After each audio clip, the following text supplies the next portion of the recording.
கேசரி பண்ணுறதுக்கு பாருங்க எல்லா ஐட்டங்களும் எடுத்து வச்சுருக்கேன். பாருங்க வெள்ளை ரவை, சர்க்கரை, நெய், ஏலக்காய் எடுத்து வச்சுட்டேன். இதில் ஒரு துளியோண்டு பச்சை கற்பூரம் போட்டால் நல்லா இருக்குன்னு சொல்லி வாங்கிட்டு வச்சேன். எங்கள் பச்சை கற்பூரம் வாங்கிட்டு வந்தீங்களா?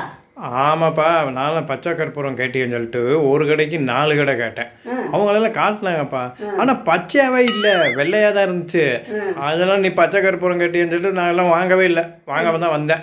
அட ராமா, பச்சை கற்பூரங்கிறது பேர் பச்சை கற்பூரம் பச்சையாவா இருக்கும். இந்த பாருங்க, இதுதான் இங்கே இருக்க, இதுதான் இங்கே இருக்குல்ல, என்கிட்ட கொஞ்சம் தான் இருக்குது. இது எதுக்குன்னா ஸ்வீட்டுக்கு வந்து ஒரு கடுகு திணி போடுறது.